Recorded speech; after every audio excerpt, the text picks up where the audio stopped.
আসসালামু আলাইকুম ওরহমতুল্লাহি ওয়াবারাকাতুহু ইন্নাল হামদুলিল্লাহ ওয়াসসালাতু ওয়াসসালামু আলা রাসূলিল্লাহ ওয়া বা'দ। প্রিয় দর্শক শ্রোতা, পৃথিবীর যে প্রান্ত থেকেই এই মুহূর্তে আপনারা উপভোগ করছেন আপনাদের প্রিয় চ্যানেল TBN24 টেলিভিশনের সাপ্তাহিক জীবন ঘনিষ্ঠ আয়োজন ইসলামী সমাধান অনুষ্ঠানে আপনাদেরকে স্বাগত জানাচ্ছি আমি নিজাম বিন মুহিব।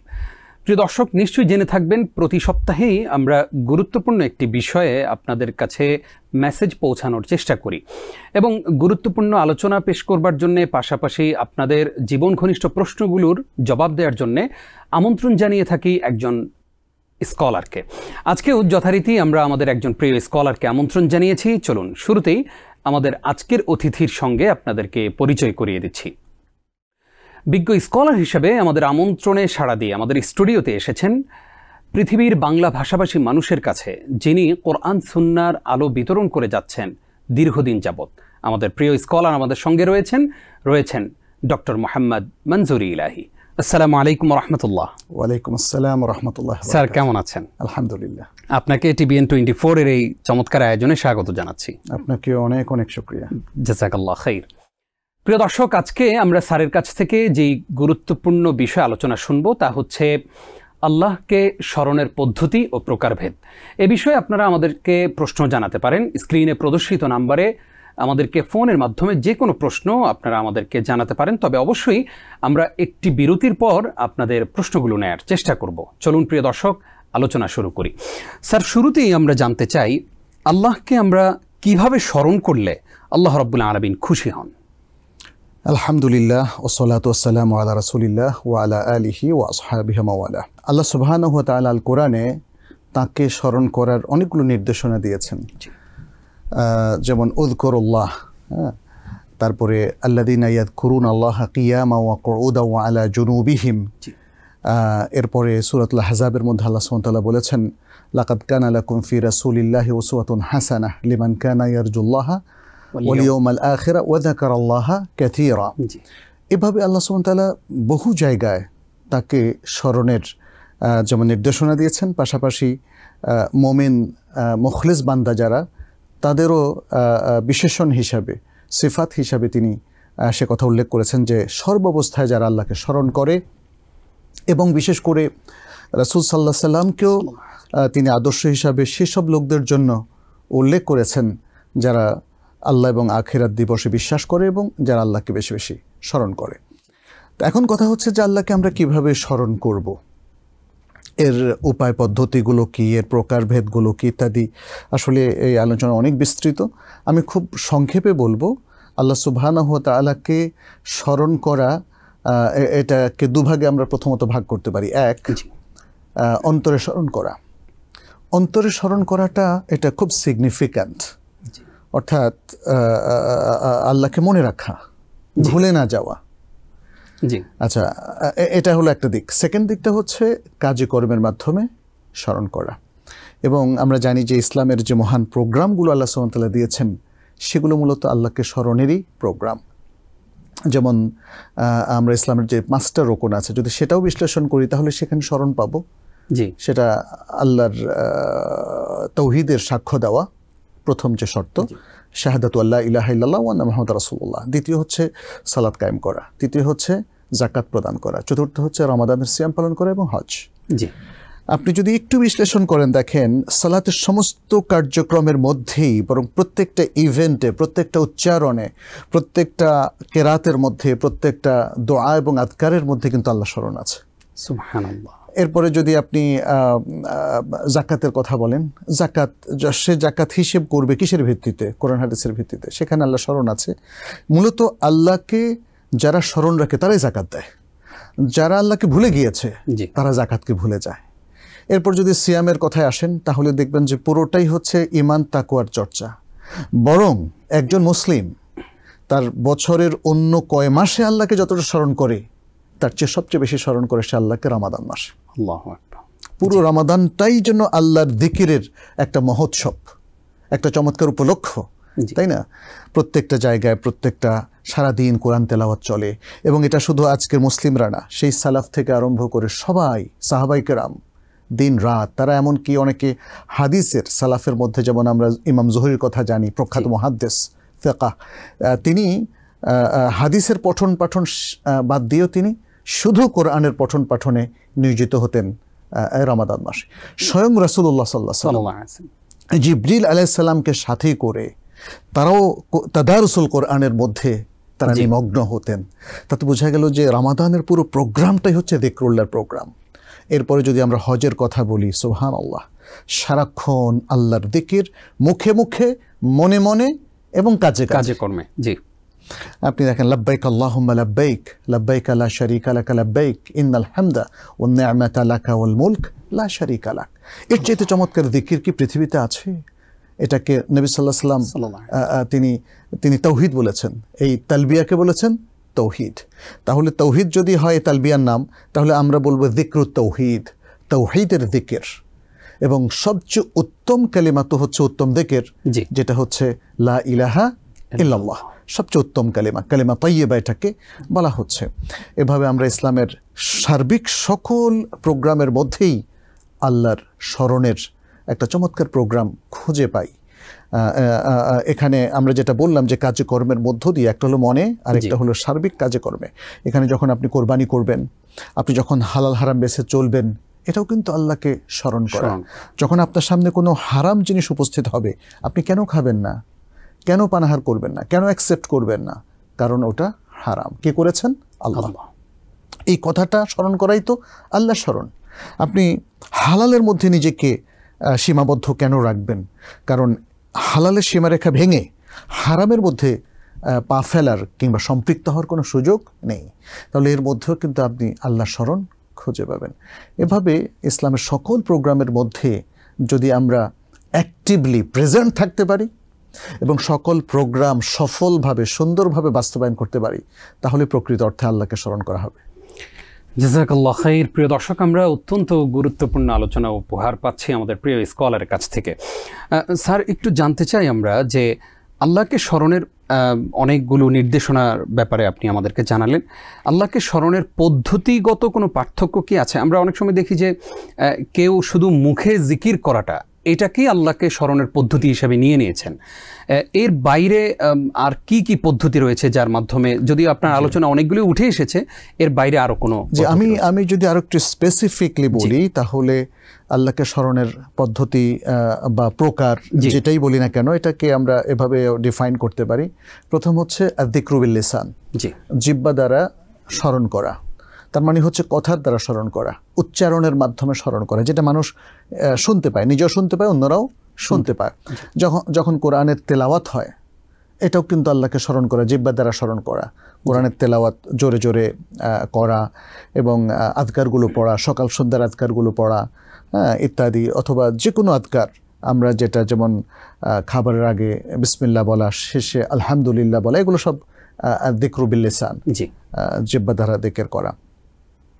আর এর পাশাপাশি আছে যিকরু বিল কলব, যেটা আপনি বলেছেন, আমরা ইশারা করেছি, মনে মনে যিকির করা। অন্তরের যিকিরও আছে অনেক। অন্তরের যিকিরের মধ্যে কিছু আছে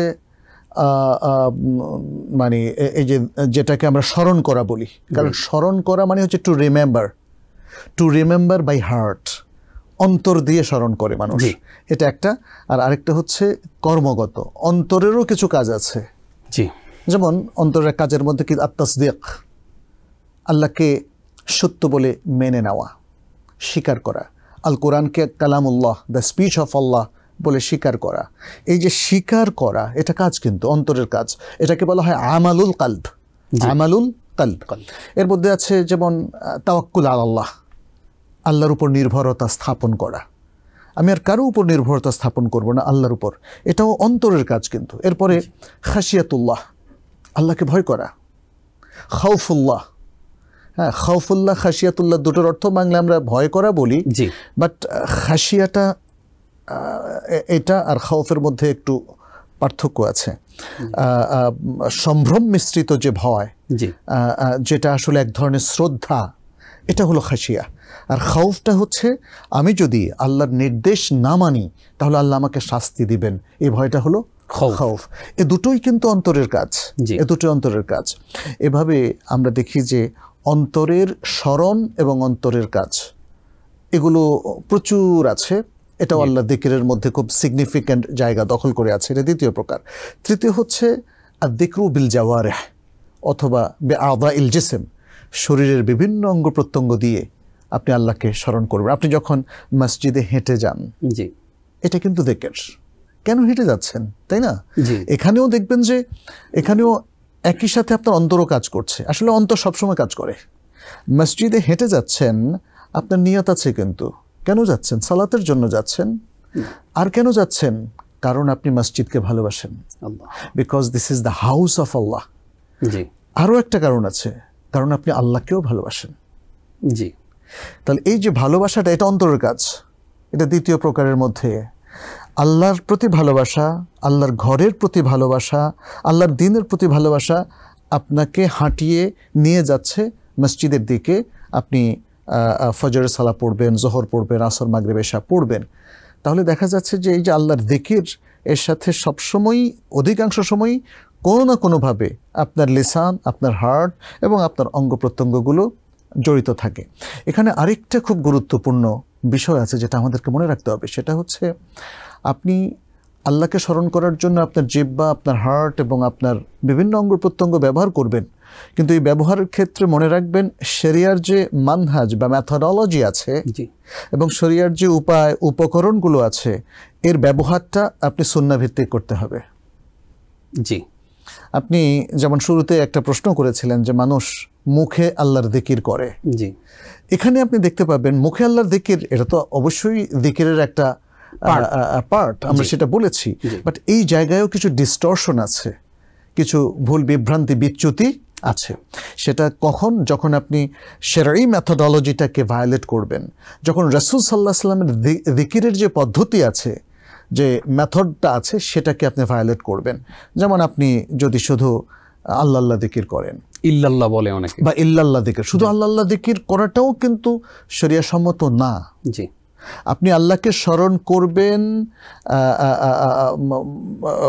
according to the method of রাসূলুল্লাহ সাল্লাল্লাহু আলাইহি ওয়াসাল্লাম। সাল্লাল্লাহু রাসূল সাল্লাল্লাহু আলাইহি ওয়াসাল্লাম সারা জীবন কোথাও তিনি বসে বসে আল্লাহ আল্লাহ আল্লাহ আল্লাহ এই যিকির করেননি। তিনি বরং আমাদেরকে কি শিখিয়েছেন? তিনি শিখিয়েছেন আল্লাহ শব্দের আগে কিছু অথবা পরে কিছু অ্যাড করে আল্লাহকে যিকির করবেন। আপনি হয়তো বলবেন আলহামদুলিল্লাহ, জি, অথবা বলবেন সুবহানাল্লাহ, অথবা বলবেন আল্লাহু আকবার, তাই না? জি, সালাতের পরে, সালাম ফেরানোর পরে, ফরজ সালাতের পরে আমরা যে 100 বার যে যিকিরটা করি, 33 বার আলহামদুলিল্লাহ, সুবহানাল্লাহ এবং আল্লাহু আকবার, এবং শেষে 100তম বার বলি আমরা লা ইলাহা ইল্লাল্লাহু ওয়াহদাহু লা শারীকা লাহ। তাহলে এই যে যিকিরগুলো, এগুলোকে আপনাকে দেখতে হবে যে রাসূল সাল্লাল্লাহু আলাইহি ওয়াসাল্লাম জিহ্বার যিকিরটা কিভাবে করেছেন।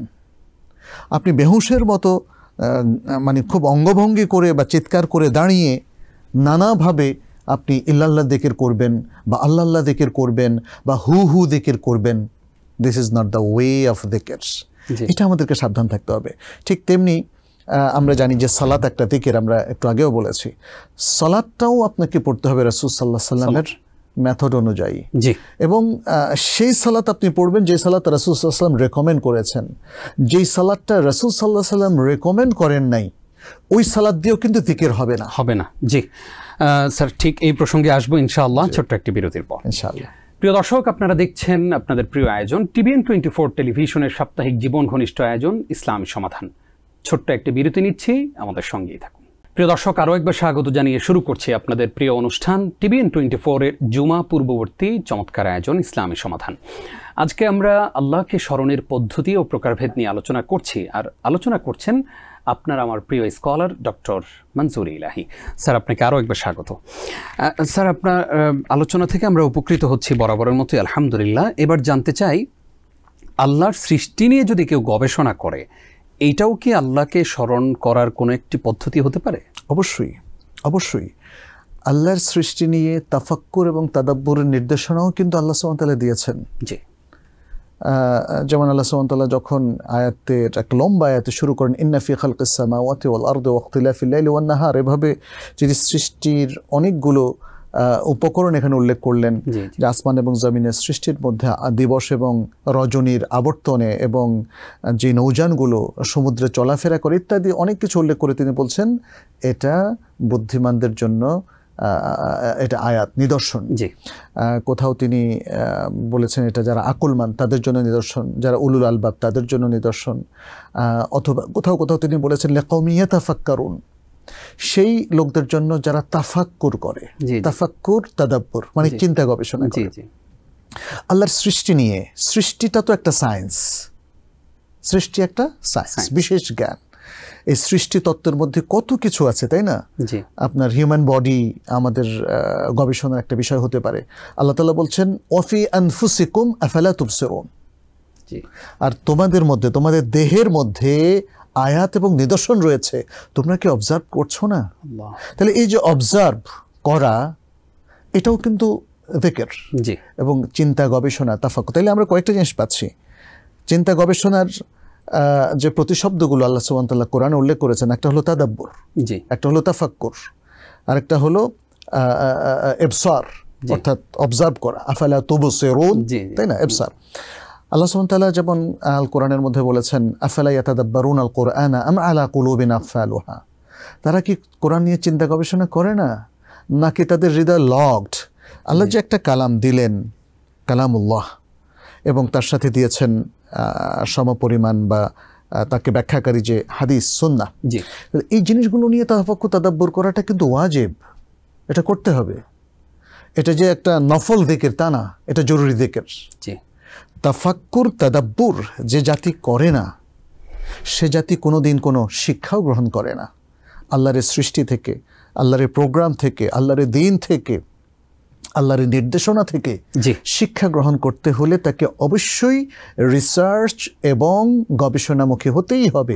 বরং এখানে আমি একটা ছোট্ট কথা অ্যাড করতে চাই, সেই কথাটাই আমরা শুনবো ইনশাআল্লাহ। একটা ফোন নিয়ে আসি ইনশাআল্লাহ। আসসালামু আলাইকুম ওয়া রাহমাতুল্লাহ। ছোট ছোট তিনটা প্রশ্ন করব।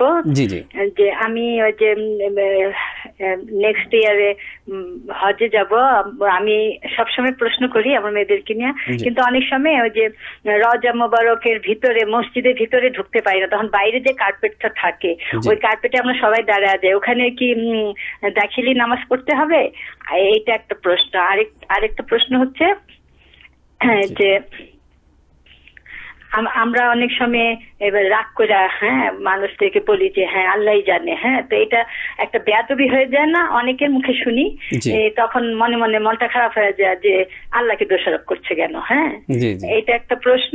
আরেকটা প্রশ্ন, অনেক সময় মন খারাপ থাকে যে ওদেরকে আমি পছন্দ করি না, কিন্তু তারপরেও সামনে চলে আসে, কিন্তু মানে বুঝে উঠতে পারি না যে আমি কি করব। কিন্তু আমি সবাইকেই পছন্দ করি, সবাইকে হেল্প করি, কিন্তু মানে অনেক সময় এটা হয়ে যায়। তো এটাই আমার প্রশ্ন ছিল। তো ভালো থাকবেন। আসসালামু আলাইকুম। ধন্যবাদ আপনাকে। ওয়া আলাইকুম আসসালাম। জি স্যার, আমরা ছোট্ট একটি কথা শুনছিলাম আপনার কাছ থেকে। আচ্ছা, হ্যাঁ, আমি প্রশ্নের আগে কথাটা শেষ করি।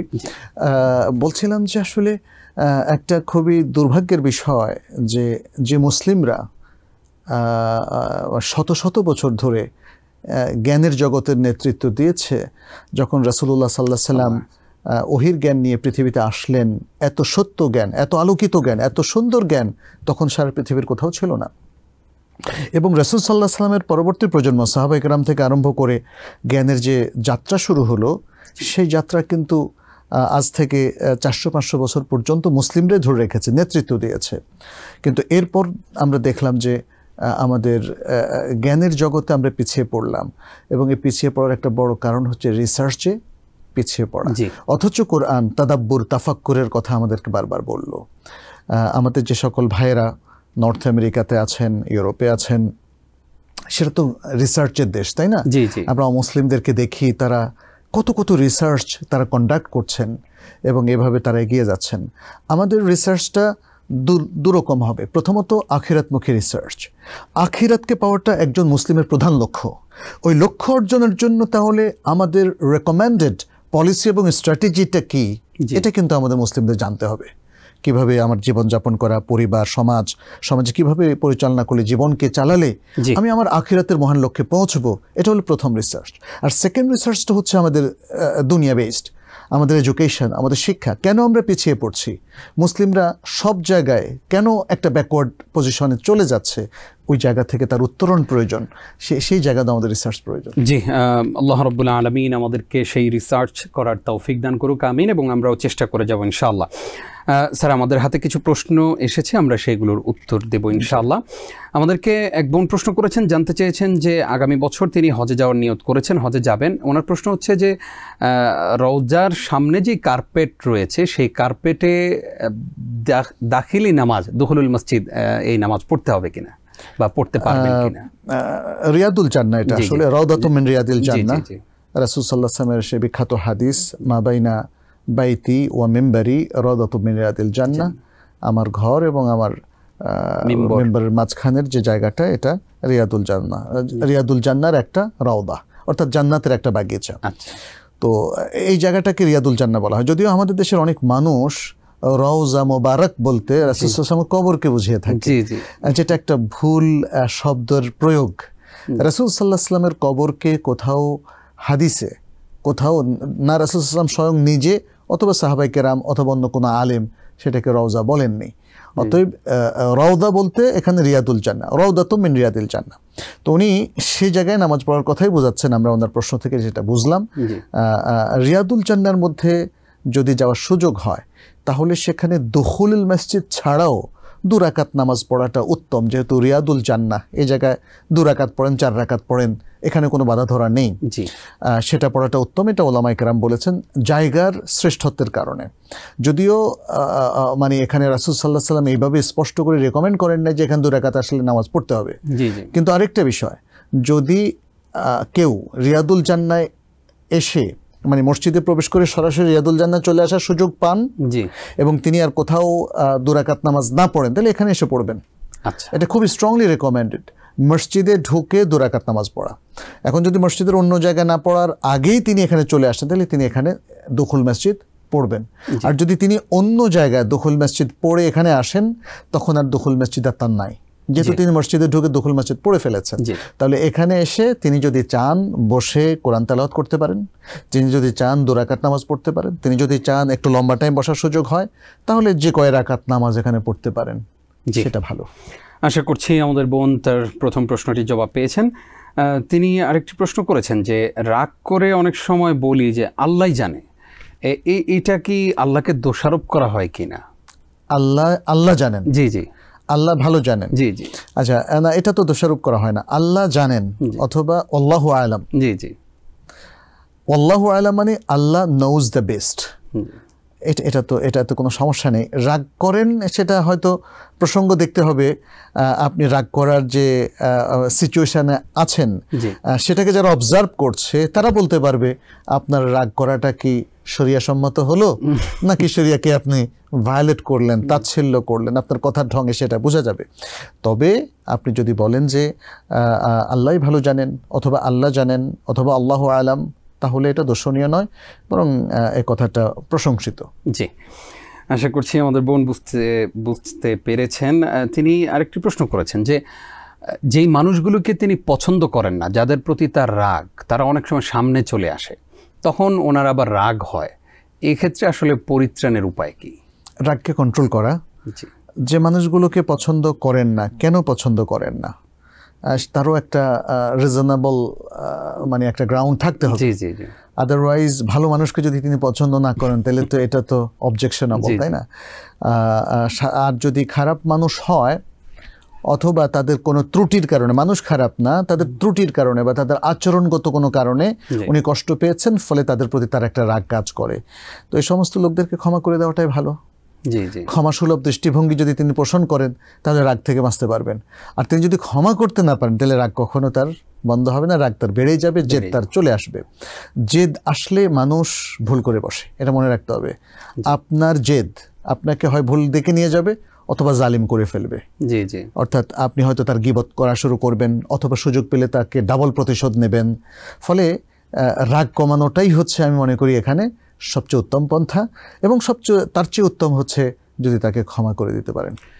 আল্লাহু আকবার। প্রিয় দর্শক, আমরা প্রত্যেকেই ক্ষমার এই প্র্যাকটিসটা করার চেষ্টা করব। আল্লাহ তাআলা আমাদের সবাইকে ক্ষমা করুন এবং আমরাও বেশি বেশি মানুষকে ক্ষমা করে দেওয়ার এই চেষ্টা চালিয়ে যাব ইনশাআল্লাহ। এই মুহূর্তে আমাদের সঙ্গে আরও একজন দর্শক আছেন। আসসালামু আলাইকুম। ওয়ালাইকুম আসসালাম। আসসালামু আলাইকুম হুজুর, আপনারা ভালো আছেন? জি আলহামদুলিল্লাহ, আশা করছি আপনারাও ভালো আছেন। আলহামদুলিল্লাহ, আল্লাহ ভালো রেখেছেন। হুজুরের কাছে আমার একটা প্রশ্ন হচ্ছে, আমরা মহিলারা যে অনেক চুলগুলা যদি পেকে যায়, আমার একটু চুলটা পাকতেছে একটু একটু অনেকগুলা, কিন্তু এই যে চুলের মধ্যে যে মানে কালো যে জিনিসগুলা চুলে দেওয়া হয় কিংবা মেহেন্দির মতো, এগুলোর মধ্যে তো অনেক ধরনের কেমিক্যাল ইনগ্রিডিয়েন্ট যেগুলা থাকে, কিন্তু এগুলা দিয়ে আমার একটু সন্দেহ হইতেছে মাথায় দিয়ে তারপরে কি নামাজ পড়াটা কি আমার ঠিক হবে নাকি, বা কোন ধরনের জিনিসটা আমি ইউজ করতে পারি, জি একটু হুজুর যদি আমাকে বলে দিতেন। ধন্যবাদ আপনাকে। আমাদের প্রিয় স্কলার আপনার প্রশ্নটি শুনতে পেরেছেন স্যার। জি, চুলে রং লাগানো, জি জি জি, সেই রংটা যদি কালো হয় বা ভিন্ন, মূলত রাসূল সাল্লাল্লাহু আলাইহি সাল্লাম তিনি পুরুষ মহিলার মধ্যে পার্থক্য করেননি। তিনি যারা বয়সের কারণে যাদের চুল সাদা হয় বা দাড়ি সাদা হয় পুরুষদের ক্ষেত্রে তিনি বলেছেন, বোঝা যাচ্ছে যে মহিলাদের তো আর দাড়ি হয় না, মাথার চুল আছে, তাদের চুলও সাদা হয়, সেক্ষেত্রে তারা কালোটা অ্যাভয়েড করাটা উত্তম। কালোটা অ্যাভয়েড করে যদি তারা ভিন্ন রং ব্যবহার করে সেটা হতে পারে, এবং এর মধ্যে খেজাবটা সবচেয়ে উত্তম, যেটাকে আমরা মেহেদি বলি, মেহেদি পাতা, যেটা একটু লালচে হয়, কালো হয় না সাধারণত, যদিও আজকাল অনেকে নানা রাসায়নিক জিনিস ব্যবহার করেন এবং চুলের রঙের ক্ষেত্রেও নানা রাসায়নিক জিনিস ব্যবহার করেন। রঙের ক্ষেত্রে যেটা রাসূল সাল্লাল্লাহু আলাইহি সাল্লাম বলেছেন যে তোমরা কালোটা অ্যাভয়েড করো, তার মানে হচ্ছে অন্য যে কোনো রং ব্যবহার করা যেতে পারে। কিন্তু একটা জিনিস আমি যেমন বেশ কয়েক জায়গায় দেখেছি, আজকালকার ছেলে মেয়েরা নানা রকম অদ্ভুত রং ব্যবহার করে চুলের মধ্যে, ছেলেরাও করে মেয়েরাও করে, বিশেষ করে এই যে টিকটকার ইদানিং বেড়ে গেছে। টিকটকার নর্থ আমেরিকাতেও অনেককে দেখা যায় এরকম রং ব্যবহার করতে, বিশেষ করে টিনেজাররা। সেটা হচ্ছে লাল, বেগুনি, টিয়া রং, মানে অনেকটা পাঙ্ক স্টাইলে আর কি। এটা অ্যাভয়েড করা উচিত। এই ধরনের স্টাইলগুলো আসলে অ্যালাউড না, এটা অ্যালাউড না। আপনি মানে যদি সোনালী কালার ব্যবহার করেন অথবা লালচে কালার অথবা এর কাছাকাছি যে কোনো কালার, তাহলে সেটা হতে পারে, জি। কেমিক্যালের কারণে কি নামাজ বরবাদ হয়ে যাবে এরকম?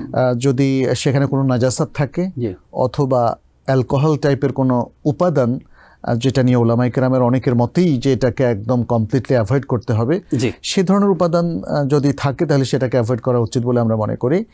আর যে কোনো ধরনের কেমিক্যাল যেটা শরীরের জন্য ক্ষতিকারক না, বাট সেটা কেমিক্যাল হয়তো চুলের রংটা যেন স্থায়ী হয়, এভাবে এর জন্য ব্যবহার করা হয়, তাহলে তাতে সালাতের কোনো ক্ষতি হবে না ইনশাআল্লাহ। আমাদের সঙ্গে এই মুহূর্তে আরো একজন দর্শক আছেন। আসসালামু আলাইকুম। ওয়ালাইকুম সালাম। জি আসসালামু আলাইকুম। ওয়ালাইকুম আসসালাম, আমরা আপনাকে শুনছি। জি জি, আমার একটা প্রশ্ন হলো, আমার একটা মেয়ে, কি বলবো? জি জি প্লিজ। আমার মেয়ে এই ঘুমের ঘরে সবসময় দেখে সাপ আর দেখে মাথার উপর দিয়া খালি পোকা মাকড় খালি উঠতেই আছে, ও হাত দিয়ে যত সরে না, খালি বো করে উপরে দিয়ে মাথার উপরে দিয়া উঠতে থাকে। এখন এটা কি করা যায়, কি ব্যবস্থা আছে? জি, স্বপ্ন দেখছে নাকি? জি জি স্বপ্ন দেখছে। আপনাকে ধন্যবাদ গুরুত্বপূর্ণ প্রশ্ন করবার জন্য। জি স্যার, আমাদের ঘুমোতে যাওয়ার আগে কিছু আদব আছে এবং কিছু আদকার আছে। সেই আদব এবং আদকারটা যদি ফলো করা হয়, আশা করি হয়তো এর একটা ভালো ট্রিটমেন্ট হতে পারে। আদবটা হলো এই, রাত্রে ঘুমোতে যাওয়ার আগে ওযু করে 2 রাকাত নামাজ পড়া। মেয়েটা যদি খুব ছোট হয় তাহলে হয়তো তার ক্ষেত্রে সেটা প্রযোজ্য না, কারণ সে হয়তো এতটা ম্যাচিউরড না যে সে এভাবে করবে, কিন্তু অন্য আমলটা করানো যেতে পারে তাকে দিয়ে। সেটা হচ্ছে ঘুমোতে যাওয়ার আগে বয়স্ক কেউ, বাবা বা মা, 2 হাতের মধ্যে যেমন আয়াতুল কুরসি, কুল হুয়াল্লাহ, কুল আউযু বিরাব্বিল ফালাক, কুল রাব্বিন নাস পড়বেন, এবং এর সাথে আরও কিছু আদকার যেগুলো এসছে, যেমন সূরা আল বাকারার 2টো আয়াত, শেষ 2টো আয়াত, এরকম পড়ে তার শরীরে এটা যদি নিজে করতে পারে তাহলে যতটুকু হাত যায় সেটা করবেন। আর যদি বাচ্চা হয় তাকে মা বাবা করায় দিতে পারবেন, তাহলে এটা এক ধরনের রুকিয়া হয়, এক ধরনের রুকিয়া ঘুমাতে যাওয়ার আগে। সকাল সন্ধ্যার আদকারগুলো করা যেতে পারে, সূরা ফাতিহা পড়ে রুকিয়া করা যেতে পারে, এটা একটা। আর আরেকটা জিনিস হচ্ছে, এটা হলো এই ট্রিটমেন্টের কথা বললাম। আরেকটা হচ্ছে যে অনেক সময় মানুষের নানা রকম মানসিক সমস্যাও তৈরি হয়। জি, এটা ছোট বাচ্চাদেরও হয়। অনেক সময় অভিভাবক সেটা ধরতে পারে, অনেক অভিভাবক ধরতে পারেন না, সেই কারণে স্বপ্নে অনেক সময় এই জন্য তাকে ডাক্তারকে দেখানো যেতে পারে যে তার কোনো মানসিক কোনো সমস্যা তৈরি হয়েছে কিনা, অথবা অনেক সময় ব্রেনও জ্যাম হয়ে যায় নানা কারণে। কিছু হয়তো ঔষধ খেলে সে হয়তো স্বাভাবিক জীবনটা ফিরে পায় এবং তার মাথাটা ঠিক মতো কাজ করে। জি, তো ওই দিকটাও দেখা দরকার। জি, আশা করছি আমাদের দর্শক তার প্রশ্নের জবাব পেয়েছেন। আমাদের আজকের পর্বের সর্বশেষ প্রশ্ন নিচ্ছি। আমাদের সঙ্গে কে রয়েছেন? আসসালামু আলাইকুম। হ্যালো, আসসালামু আলাইকুম। ওয়ালাইকুম সালাম। আমি মঞ্জুরুল এলাহি স্যারের কাছে জানতে চাচ্ছি জি, যে আমাদের উত্তর আমেরিকাতে অনেকের সামর্থ্য থাকা সত্ত্বেও তারা প্রতি বছর ওমরা করতে যায়। তো আমি মাঝে একজন আলেমের কাছে প্রশ্ন করেছিলাম, উনি বলেছিলেন যদি ওমরা করার পরে কেউ হজ না করে তাহলে তার গুনাহ হবে। এটা হচ্ছে কোরআন হাদিস দ্বারা একটু বললে ভালো হতো। ধন্যবাদ আপনাকে স্যার। আমরা একদম অনুষ্ঠানের শেষের দিকে আছি, ছোট্ট করে জানতে চাই। জি, প্রথমত ওমরা করাটা একটা উত্তম কাজ, এটাকে অবজেকশনেবল বলাটা সঠিক নয়। কোনো ব্যক্তির সামর্থ্য থাকলে তিনি ওমরা করতে যাবেন, আল্লাহর ঘরের কাছে যাবেন, সেখানে তওয়াফ করবেন, এর চেয়ে ভালো কাজ আর কি হতে পারে। তবে যেটা বলেছেন যে তিনি হজ কেন করছেন না, হজ না করার কারণে তিনি পাপী হবেন কিনা, যিনি ওমরা করতে পারেন তিনি হজে যাচ্ছেন না সামর্থ্য থাকা সত্ত্বেও, যদি ব্যাপারটা সত্য হয় তাহলে তিনি অবশ্যই গুনাহগার হবেন। হজ ফরজ হয়ে যাওয়ার পরে এটাকে বিলম্ব করার কোনো সুযোগ নেই। কিন্তু এমনটা যদি হয়, এখন তো যেটা আমরা দেখতে পাচ্ছি যে হজে খরচটা 8-10 গুণ বেশি, কারণ ওমরাতে খরচটা কম। কোনো ব্যক্তির যদি হজের সামর্থ্য অর্জিত না হয় কিন্তু সে ওমরায় যেতে পারে, তাহলে সে ওমরা করার পরে যদি তার হাতের টাকাটা খরচ হয়ে যায়, এরপরে হজের আর হলো না, এতে কিন্তু কোনো পাপ হবে না। যে কিয়াসটা করা হচ্ছে, খুব সংক্ষেপে বলছি, যে তিনি ওমরা না করে বরং হজের জন্য টাকা জমাবেন, আগে হজ করে তারপরে যা ওমরা করেন না, এরকম কোনো নিয়ম নেই। কোনো ব্যক্তির কাছে হজের পর্যাপ্ত টাকা আসার আগ পর্যন্ত হজ ফরজ হয় না। এর আগে তিনি যদি ওমরা করেন, ওমরা করার কারণে যদি তার টাকা কমে, তাতে কোনো সমস্যা নেই। জি, জাযাকাল্লাহ খাইর। স্যার, আমরা অনুষ্ঠানের একেবারেই শেষের দিকে চলে এসেছি। স্যার, গুরুত্বপূর্ণ একটি বিষয়ে আপনার কাছ থেকে নাসিহা জানতে চাই, আর তা হচ্ছে জিকির সম্পর্কে আমাদেরকে যদি আপনি কোনো নাসিহা পেশ করতেন। আমরা আসলে জিকির সম্পর্কে অনেকের ধারণাই নাই, পাশাপাশি আমাদের যুব সমাজ এই জিকিরের প্রকারভেদ বা পদ্ধতি অনেকে জানেই না। জিকির সম্পর্কে আমরা আপনার কাছ থেকে নাসিহা আমাদের দর্শকদেরকে উপহার দিতে চাই। ধন্যবাদ। যিকিরের বিষয়ে আসলে আল্লাহ সুবহানাহু ওয়া তাআলা আল কোরআনে দীর্ঘ আলোচনা করেছেন। রাসূলুল্লাহ সাল্লাল্লাহু আলাইহি সাল্লাম তিনি যিকিরের বিভিন্ন ফজিলত তিনি বর্ণনা করেছেন, এবং শুধু তাই না, অনেকগুলো যিকির কিন্তু আমাদেরকে শেখানো হয়েছে। জি, আল কোরআন আফদলুদ যিকির আমাদেরকে শিখিয়েছে, সেটা হলো লা ইলাহা ইল্লাল্লাহ, যেটা আমরা সাক্ষ্য হিসাবে বলতে পারি আশহাদু আল্লা ইলাহা ইল্লাল্লাহ, অথবা শুধু লা ইলাহা ইল্লাল্লাহ যিকির করা যেতে পারে। এরপর আমরা আরও যে যিকিরগুলো আসলে জানলাম, সকাল সন্ধ্যার আদকার, অথবা সালাতের পরে যে আদকারগুলো, তো এই যিকিরগুলোকেও যেমন আমরা গুরুত্ব দিব, পাশাপাশি কাজের যিকিরগুলোকেও গুরুত্ব দিতে হবে। আমাদের ফোকাসটা যেন শুধু এটা না হয়ে যায় যিকির মানেই হচ্ছে মুখে কিছু উচ্চারণ করা, তাহলে কিন্তু আমরা আসল যিকির থেকে সরে পড়ব। এবং এটা অলরেডি আমরা মুসলিম সমাজে দেখতেও পাচ্ছি যে আমরা অনেকে মুখে যিকির করছি, কিন্তু সালাত ঠিকমতো হচ্ছে কিনা সে খবরটা অনেকের নেই, সিয়ামটা ঠিকমতো হচ্ছে কিনা, হজটা সুন্দর মতো আদায় করতে পারছি কিনা, এভাবে আরও যে সমস্ত আদকারগুলো অথবা আমলগুলো আমাদের করা উচিত, সেই দিকগুলো কিন্তু আমরা অপেক্ষা করছি অথবা ভুলে যাচ্ছি। তরুণদের জন্য আল্লাহকে স্মরণ করা এটা খুব গুরুত্বপূর্ণ একটা বিষয়। তরুণরা যত বেশি আল্লাহমুখী হবে, তারা তত বেশি নিয়ামতপ্রাপ্ত হবে, তাদের তারুণ্য তত বেশি উদ্দীপ্ত হবে এবং বারাকাপূর্ণ হবে। আজকের মুসলিম তরুণদের জন্য এটা বেশি প্রয়োজন। আজকের মুসলিম তরুণরা অনেক সময় আমরা দেখি যে তারা হয়তো এই ব্যাপারে কিছুটা গাফলতি প্রদর্শন করে দুনিয়ার জৌলুসের দিকে তারা চলে যাচ্ছে, ফলে ক্ষতিগ্রস্ত হচ্ছে ইসলামী সমাজ, মুসলিম সমাজ এবং মুসলিম পরিবারগুলো। আজকের মুসলিম ফ্যামিলির এই সদস্যরা, শিশু, কিশোর, কিশোরী, তরুণ, তরুণী, এদেরকে যদি আমরা একটা চমৎকার আদর্শিক জায়গা দেখতে চাই, তাহলে আল্লাহর স্মরণের উপর তাদেরকে তারবিয়াত দিতে হবে। আসলে তরুণরা তো তারা তারবিয়াতটা চায়। তারবিয়া মানে হচ্ছে এডুকেশন। ফ্যামিলির কর্তব্য হচ্ছে তাদেরকে এডুকেট করা, বাবা মায়ের কর্তব্য হচ্ছে তাদেরকে এডুকেট করা, এবং ইসলামিক সেন্টারের যারা এডুকেশনিস্ট আছেন, শিক্ষাবিদ আছেন, খতিব আছেন, ইমাম আছেন, স্কলার আছেন, তাদেরও উচিত হচ্ছে তরুণদেরকে নিয়ে ক্যাম্প করা এবং তাদেরকে বোঝানো, তাদেরকে কিছু তারবিয়াতি প্রোগ্রাম দেওয়া ইত্যাদি। আর দ্বিতীয় দায়িত্বটা পড়ে আসলে শিক্ষা প্রতিষ্ঠানের উপর। আমাদের অনেক তরুণরা মুসলিম শিক্ষা প্রতিষ্ঠানে পড়ার সুযোগ পায় না, তাদের জন্য কিন্তু ব্যাপারটা খুব কঠিন হয়ে যায়। তাহলে তারা এই ইসলামিক এডুকেশনটা কোথায় পাবে? ইসলামিক এডুকেশনটার সাথেই আল্লাহর স্মরণটা ইন্টিগ্রেটেড থাকে। এখন কেউ যদি ইসলামিক এডুকেশন টোটালি না পায়, তাহলে আল্লাহ স্মরণটা সে কোত্থেকে অর্জন করবে? আল্লাহ স্মরণের তারবিয়াতটা সে কোথায় পাবে?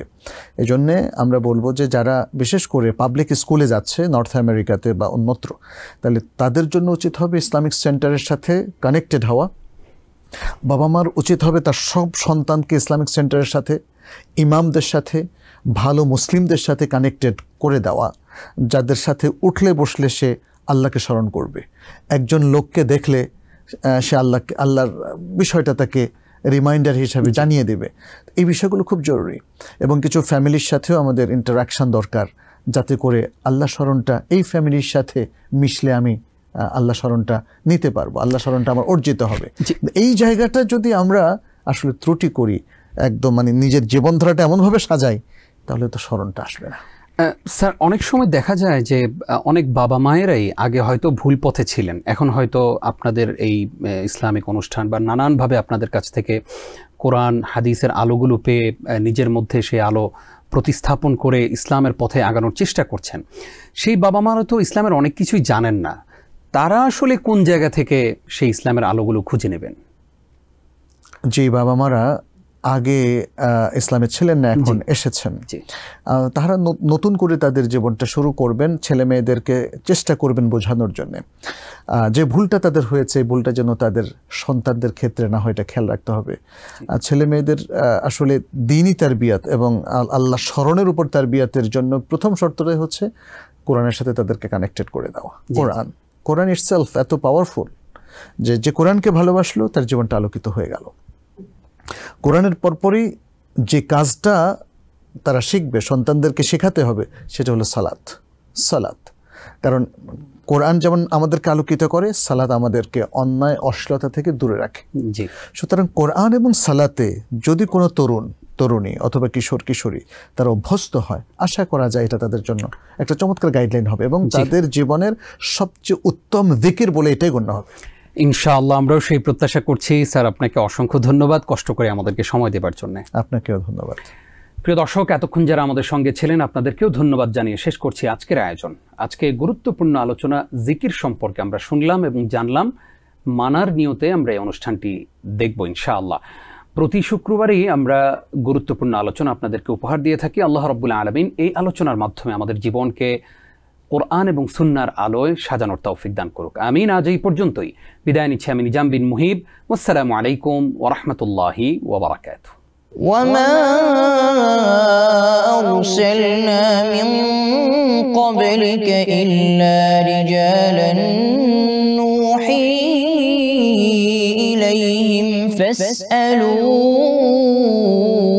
أهل الذكر إن كنتم لا تعلمون। TBN 24 টেলিভিশন দেখতে আজই কল করুন 7187776556। লগ ইন করুন www.totalcablebd.com। নিউ ইয়র্ক থেকে সম্প্রচারিত TBN 24 টেলিভিশন বিশ্বজুড়ে বাঙালির কণ্ঠস্বর।